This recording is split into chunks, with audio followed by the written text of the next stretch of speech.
Woman of the Fire and Woman of the Water.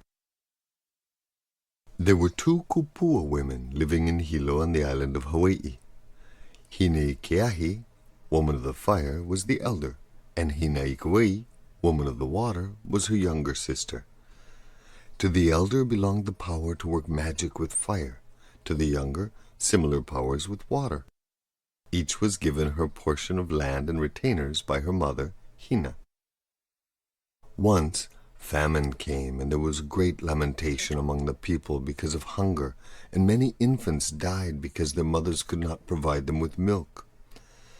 As Hineikiahi saw her people's distress, her compassion flowed out to them, and she called them all together before her. Then she commanded the men to be strong and to climb the mountain after fuel and bring stones from the river in order to prepare an underground oven, or imu. When everything was brought, she ordered them to prepare a very hot oven. Amazement filled the men's hearts at the command to prepare an oven when there was no food to be cooked.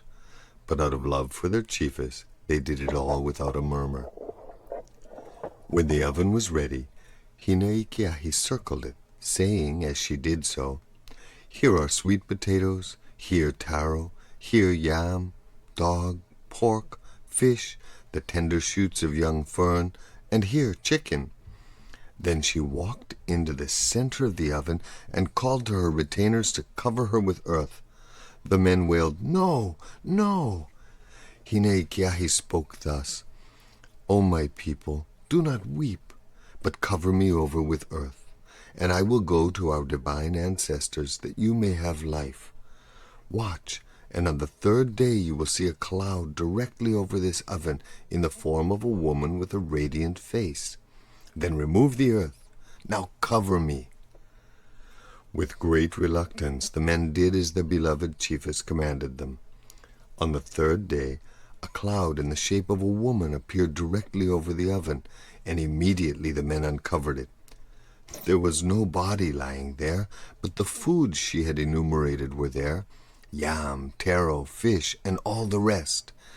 And after the oven had been opened, Hineikiahi appeared, coming from the direction of the seacoast, and wreathed with brown seaweed.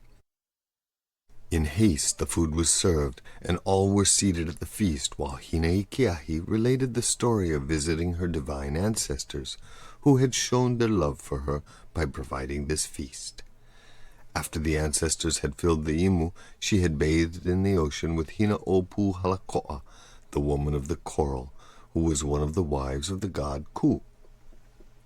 According to the custom of society, this incident caused much talk, and the retainers of Hineikiahi boasted about the delicious food their mistress provided.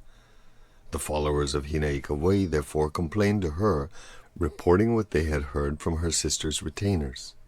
Thus the spirit of jealousy entered Hinaikawai, and she commanded her retainers also to prepare a great oven, and when this was done, she imitated her older sister by repeating the names of various foods and then calling upon her retainers to cover her with earth. The third day the sky was overcast, and a dark cloud in the form of a woman stood directly over the imu. The men made haste to remove the covering. Alas! No food was visible, only the charred body of Hineikiahi. Rain began to fall after the oven was opened, and it was said that this was the weeping of heaven for Hineikiahi. If she had only used her own gift of water, she would have been saved, but instead she was jealous and flew to usurp the magical gift of her older sister. Hence the penalty for her pride. When her retainers saw that they had neither chiefess nor food, they all went to live with Hineikiahi.